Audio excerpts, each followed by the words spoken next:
24 अगस्त 2001 की रात ट्रांजिट की फ्लाइट टोरंटो से लिस्बन के लिए उड़ान भरती है। 40,000 फीट की ऊंचाई पर अटलांटिक ओशियन के बीचों बीच प्लेन के दोनों इंजन अचानक बंद हो जाते हैं क्योंकि फ्यूल खत्म हो चुका था और नीचे सिर्फ पानी ही पानी दिखाई दे रहा था और नजदीकी एयरपोर्ट 120 किलोमीटर दूर था जहां पहुंचना नामुमकिन था। और इस सिचुएशन का सिर्फ एक ही अंजाम दिखाई दे रहा है, वो है मौत। क्या इस प्लेन का कोई चमत्कारी अंत हुआ? आइए जाने इस खौफनाक कहानी को जो आपको हैरान कर देगी। 23 अगस्त 2001 की शाम कैनेडियन एयरलाइन एयर ट्रांजिट की फ्लाइट टोरंटो एयरपोर्ट से पुर्तगाल के लिस्बन शहर जाने की तैयारी कर रही थी। अब क्योंकि ये 7 घंटे की नॉन स्टॉप फ्लाइट होने वाली थी तो regular service and maintenance check करने के बाद इसमें 48 मीट्रिक टन फ्यूल डाला गया। यह एयरबेस 330 प्लेन था जो उस समय का सबसे एडवांस और सबसे सेफ एयरक्राफ्ट माना जाता था। 48 वर्षीय कैप्टन रॉबर्ट को 16,800 फ्लाइट घंटे का एक्सपीरियंस था, जबकि फर्स्ट ऑफिसर देकर भी 4,800 घंटे प्लेन उड़ा चुके थे और दोनों ही एयरबस 330 प्लेन को पहले भी कई बार उड़ा चुके थे। कुछ ही देर में फ्लाइट में 293 पैसेंजर्स और 13 क्रू मेंबर्स सवार हो जाते हैं और रात के करीब 9 बजे प्लेन टोरंटो के एयरपोर्ट से सफल उड़ान भरता।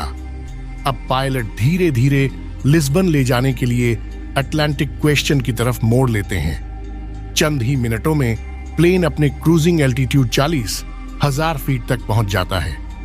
अब इस तरह की लॉन्ग फ्लाइट्स पर पायलट का ज्यादा काम नहीं होता क्योंकि ज्यादातर काम ऑटो पायलट सिस्टम ही करता है।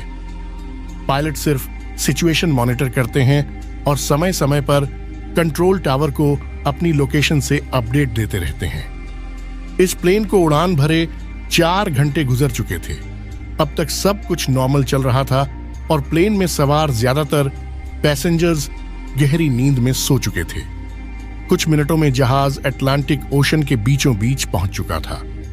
तभी कैप्टन रॉबर्ट की नजर प्लेन के इंजन नंबर के कंट्रोल पैनल की तरफ पड़ी, जहां कुछ अबनॉर्मल रीडिंग आ रही थी, यानी खतरे की घंटी बज चुकी थी और इसी के साथ फ्लाइट के पायलट की कड़ी परीक्षा का आगाज हो गया। रात के करीब 1 बजे पायलट ने देखा कि राइट साइड के इंजन में ओनियल प्रेशर काफी बढ़ चुका था, साथ ही ओनियल की क्वांटिटी कम और ओनियल टेम्परेचर भी इंडिकेट हो रहा था। इस तरह का एरर दोनों पायलट अपने करियर में पहली बार देख रहे थे, क्योंकि स्कूटर से लेकर प्लेन तक जब भी कोई इंजन ज्यादा देर तक ऑपरेशनल होता है तो धीरे धीरे उसका तापमान बढ़ता है, लेकिन यहां तो टेम्परेचर रैपिड ड्रॉप हो रहा था जो किसी भी तरह से नॉर्मल नहीं था। इसलिए दोनों ही पायलट तुरंत फ्लाइट मैनुअल को देखते हैं, लेकिन उसमें उन्हें कुछ भी नहीं मिलता।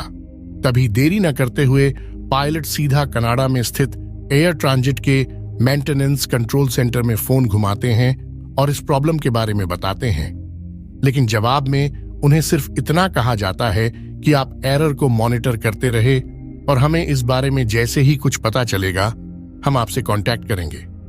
अब भले ही कॉकपिट में फॉल्टी रीडिंग दिख रही हो, लेकिन उड़ान में कोई दिक्कत नहीं थी, इसलिए पायलट ये सोचकर रिलैक्स हो गए कि शायद कोई फॉल्ट सेंसर ओनियल की गलत रीडिंग दे रहा है। लेकिन आगे उनके साथ जो होने वाला था वह हादसा आज भी एयर एक्सीडेंट की हिस्ट्री में काले अक्षरों में लिखा हुआ है।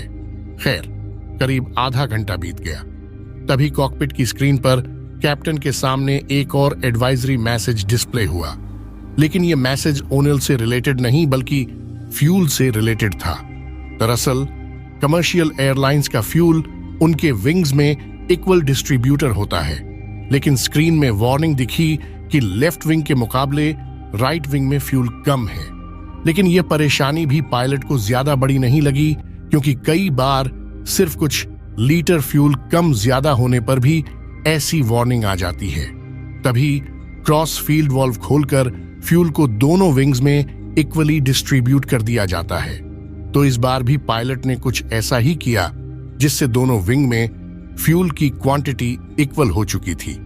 मगर 10 मिनट के बाद कैप्टन को डिस्प्ले में लो फ्यूल वार्निंग दिखती है।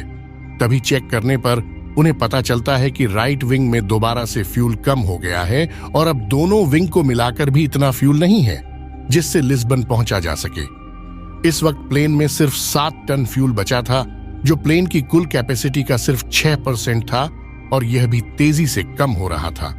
ऐसे में पायलट के पास प्लेन को डाइवर्ट करने के अलावा और कोई रास्ता नहीं था।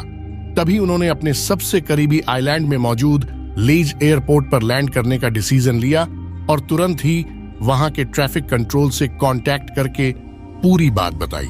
लेकिन दोनों पायलट को यह सवाल खाए जा रहा था कि आखिर फ्यूल कम क्यों हो रहा है और क्या हम एयरपोर्ट पर पहुंच भी पाएंगे या फिर नहीं। तभी कैप्टन ने तुरंत फ्लाइट अटेंडेंट से कहा कि आप खिड़की से राइट विंग को चेक करो, क्या वहां से फ्यूल लीकेज तो नहीं हो रहा है। लेकिन रात के घने अंधेरे में फ्लाइट अटेंडेंट को कुछ भी नहीं दिखा। अब कंडीशन ऐसी थी कि हर 5 मिनट में 1 टन फ्यूल खत्म हो रहा था। अब उनके पास सिर्फ 25 मिनट का फ्यूल बचा था, जिससे आइलैंड पहुंचना भी मुमकिन नहीं था। तभी मेंटेनेंस टीम ने कैप्टन से कहा कि आप प्लेन को 20,000 फीट की ऊंचाई पर ले जाइए ताकि फ्यूल लीकेज कंफर्म हो जाए। लेकिन कैप्टन ने ऐसा करने से साफ इनकार कर दिया, क्योंकि उनका मानना था कि अगर फ्यूल लीकेज कंफर्म हो भी गया तो भी हम फिर से 40,000 फीट की हाइट नहीं पकड़ पाएंगे और कम से कम 40,000 फीट से ग्लाइडिंग करके कुछ किलोमीटर और आगे तो आया जा सकता है। तभी अचानक से प्लेन के राइट इंजन ने आग पकड़ ली, जिससे यह कंफर्म हो गया कि लीक हो रहा है। इस धमाके से अंदर बैठे पैसेंजर्स में अफरा तफरी मच गई, जिससे प्लेन शेक करने लगा। तभी कैप्टन ने पैसेंजर्स को शांत बैठने की रिक्वेस्ट की। प्लेन में अब 4.5 टन फ्यूल और सिर्फ 1 इंजन बचा था, जिससे इतने बड़े प्लेन का क्रूज करना मुमकिन नहीं था। ऐसे में प्लेन का एल्टीट्यूड धीरे धीरे कम होने लगा। अब प्लेन में सिर्फ 600 ग्राम फ्यूल बचा था और वो भी अब अपनी मंजिल से 240 किलोमीटर दूर था। तभी कैप्टन को जिसका डर था वही हुआ।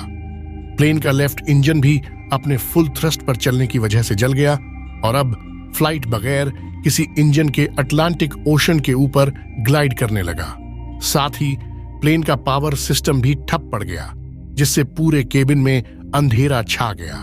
हालांकि कॉकपिट के इंपॉर्टेंट इक्विपमेंट अब भी इमरजेंसी सपोर्ट पर चल रहे थे। अब एयरपोर्ट 120 किमी की दूरी पर था। प्लेन 30,000 फीट तक नीचे आ गया था। अब अगर प्लेन ग्लाइड करते हुए एयरपोर्ट तक नहीं पहुंच पाता तो उसे पानी में ही लैंड करना पड़ता। इसलिए क्रू मेंबर्स ने तुरंत पैसेंजर्स को प्रिपेयर करना शुरू कर दिया। लेकिन पानी में लैंड करना काफी खतरनाक होता है, क्योंकि इससे पैसेंजर्स को काफी इंपैक्ट का सामना करना पड़ता है और अगर इंपैक्ट से बच भी गए तो पानी में भी डूब सकते हैं। अब भारी कमर्शियल प्लेन को ग्लाइड करना काफी मुश्किल होता है। सब कुछ प्लेन के बीच कंट्रोल पर निर्भर था, जिसे पायलट मैनुअली लीवर से कंट्रोल कर रहे थे। प्लेन की ऊंचाई 200 फीट पर मिनट की रफ्तार से कम हो रही थी, यानी अगले 15 मिनट फ्लाइट में सवार 300 लोग की जिंदगी या मौत की दास्तान लिखने वाले थे। कुछ मिनटों बाद प्लेन और एयरपोर्ट के बीच का डिस्टेंस 15 किलोमीटर तक पहुंच चुका था। इतने डिस्टेंस पर फ्लाइट का एल्टीट्यूड 3000 फीट रखने की सलाह दी जाती है, जबकि इस प्लेन का एल्टीट्यूड 13,000 फीट था। लेकिन अगर कैप्टन फ्लाइट को आगे की तरफ झुकाकर एल्टीट्यूड को तेजी से कम करते तो 90% चांस थे क्रैश लैंडिंग के। ऐसे में पायलट ने वहीं पर एक 360 डिग्री टर्न लगाया, जिससे प्लेन और एयरपोर्ट के बीच का डिस्टेंस तो उतना ही था, लेकिन एल्टीट्यूड 8,000 फीट से कम होकर 5,000 फीट तक पहुंच चुका था, जो रिकमेंडेड लेवल से अब भी 2,000 फीट ज्यादा था। लेकिन अब 3 डिग्री लगाना पॉसिबल नहीं था। इसलिए पायलट ने प्लेन को एयरपोर्ट के रनवे की तरफ मोड़ा और फिर कुछ ऐसे टर्न लगाए। इस जिगजैग पैटर्न में आगे पीछे होने से प्लेन को एल्टीट्यूड कम करने का कुछ एक्स्ट्रा टाइम मिला। अब नॉर्मली लैंडिंग के वक्त प्लेन की नोज को ऊपर रखने के लिए फ्लिप और इंजन थ्रस्ट का इस्तेमाल किया जाता है, लेकिन पायलट इंजन थ्रस्ट के बिना फ्लिप को भी नहीं खोल सकते थे, क्योंकि ऐसा करने से फ्लाइट से मिलने वाला ड्रैग प्लेन को और आगे झुका देता और क्रैश लैंडिंग हो जाती। इसलिए पायलट ने फ्लैप को बंद रखते हुए लैंडिंग करने का डिसीजन लिया, जिससे प्लेन और रनवे के बीच काफी तेज टक्कर हुई और 12 मिनट में 8 टायर फट गए, जिससे प्लेन स्केट करता हुआ एक तरफ खिसक रहा था। लेकिन कैप्टन ने बड़ी ही सूझबूझ से धीरे धीरे ब्रेक लगाई और आखिरकार प्लेन रुक गया। लेकिन तभी प्लेन की लैंडिंग गियर में बड़े धमाके के साथ आग भड़क उठी। हालांकि रनवे के पास मौजूद इमरजेंसी क्रू ने उस आग को तुरंत ही बुझा दिया।